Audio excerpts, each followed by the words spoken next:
Friends, today I'm going to tell you a story that will send shivers down your spine. It's the story of a brave and relentless boy who, through a twist of fate, finds himself stranded millions of miles away in the silence of Mars. With death knocking at his door every moment, will he be able to use his wits to find his way back to Earth? The story unfolds, and we find ourselves in the year 2035. A team of NASA's top scientists is camped on the rocky surface of Mars. Their mission, known as Eris-3, is primarily aimed at conducting in-depth research on the Martian soil and atmosphere. The mission was scheduled for 31 days, and today, 18 days have passed since they've been working on this barren land of Mars. The team members are thoroughly enjoying their arduous research and each other's banter, but nature had something else in store for them. While they were still immersed in their research, an emergency message arrived from NASA's control center, warning them that a massive and devastating dust storm was approaching. When the commander and the other scientists looked outside, they were stunned. The storm was so severe that it darkened the entire sky,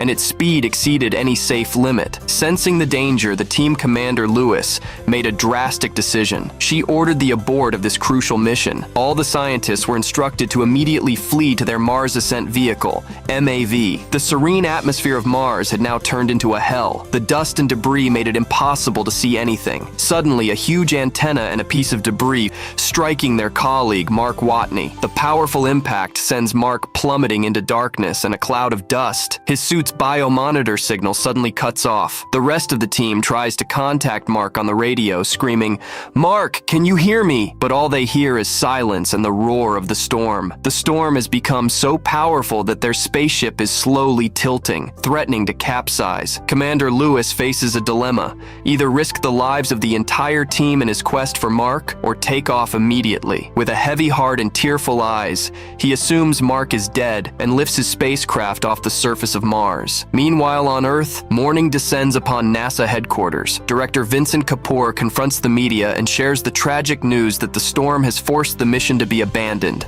and they have lost a promising colleague, Mark Watney, forever. But a miracle was yet to happen in those desolate valleys of Mars. The next day, when the storm subsides, we see Mark, buried under the debris, suddenly open his eyes. The sharp antenna that struck him had penetrated his suit, but miraculously, Mark's flowing blood clotted around the antenna, stopping the suit's oxygen leak. He got up, covered in blood, and slowly made his way to his base station. Arriving inside the base, Mark first examines his wound. Like a professional doctor without anesthesia, he removes the piece of iron from his stomach. Enduring the unbearable pain, he cleans his wound and stitches it himself. When he regains consciousness, he turns on his video diary. He knows he may never be able to return, so he wants to record his every move so that future scientists can know his story. When Mark conducts a technical assessment of his situation, the ground collapses beneath his feet. He discovers that his communication system is completely destroyed, meaning he can't even send a message to NASA confirming his survival. This base station was designed for only 31 days,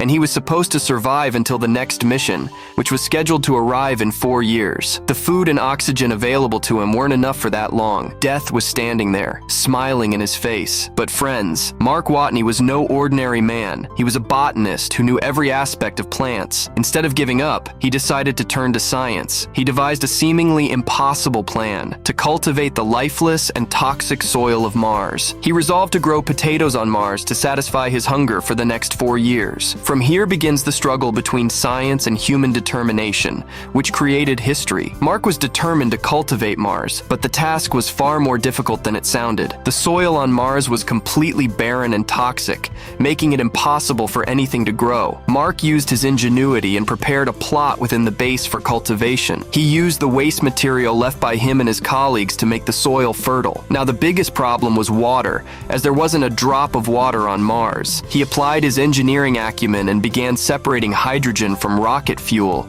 hydrazine, and burning it with oxygen. The process caused a devastating explosion, which Mark narrowly escaped, but he finally produced water droplets, and for the first time in Mars's history, a small potato plant began to smile. Months had passed on Earth, and the world had forgotten Mark, believing him dead. But while Mindy Park, a NASA satellite expert, was examining old images of Mars, she noticed some strange activity. She saw that the solar panels on Mars had been cleaned and the rover had moved from its position. She was convinced that Mark Watney was still alive. This news spread like wildfire through the corridors of NASA. Director Vincent Kapoor and the other officials now faced the challenge of how to respond to the world, having already announced his death. Most importantly, Mark's own team, which was returning to Earth from space, had not been informed of this so they could focus on their mission. Mark was still unaware that NASA had received news of his survival. He was fighting for his survival. He thought that if he wanted to communicate with NASA,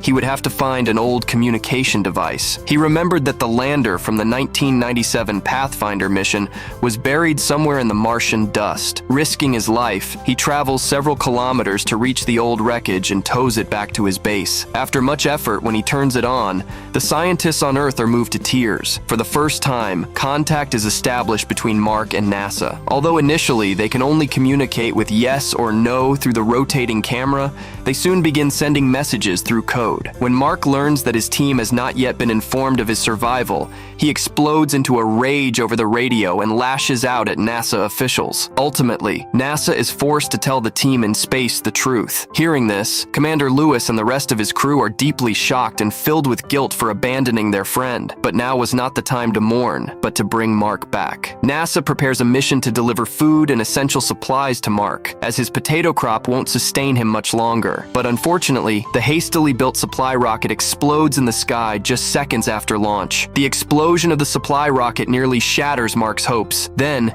China's space agency offers a helping hand, offering NASA its secret booster rocket. Meanwhile, another disaster occurs on Mars. An airlock at the base station ruptures, ruining all of Mark's hard work. His entire crop is destroyed, and the extreme cold kills the soil. Now, Mark sees no way out but to starve to death. Then, a young NASA dynamicist, Rich Pernell, proposes a dangerous and crazy plan. He proposes that Mark's team returning in the Hermes spacecraft should be deflected back to Mars using gravity instead of staying on Earth. This plan was extremely risky, as it could have endangered the lives of the remaining 5 astronauts and extended their mission by 500 days. The NASA director was unprepared for this risk, but when the team members secretly heard the plan, they rebelled without hesitation to save their colleague and turn their spacecraft back toward Mars. Meanwhile, on Mars, Mark's condition was deteriorating. He hadn't eaten properly in months, and his body had become like a skeleton. He now had to leave his base station forever and head towards Schiaparelli crater, where the next Mars lander was located. He traveled without a heater in the bitter cold to save his battery and somehow reached there. Now the final and most difficult challenge lay ahead. The Hermes spacecraft couldn't stay in Mars orbit. It had to catch up with Mark in space as it passed by. The spacecraft, MAV, that Mark was to fly atop was extremely heavy. To match Hermes' speed, Mark had to reduce the spacecraft's weight. At Hermes' team's instructions, Mark ripped out the spacecraft's windows, chairs, control panels, and even its roof. He replaced the roof with a tarpaulin. This was nothing short of a suicide mission, as going into space without a roof was tantamount to courting death. But Mark had no other option. Launch day arrives. The entire world is glued to the TV screen. As soon as Mark presses the rocket's button, he faints due to the immense G-force. The spacecraft ascends, but due to the lack of a roof, air friction slows it down,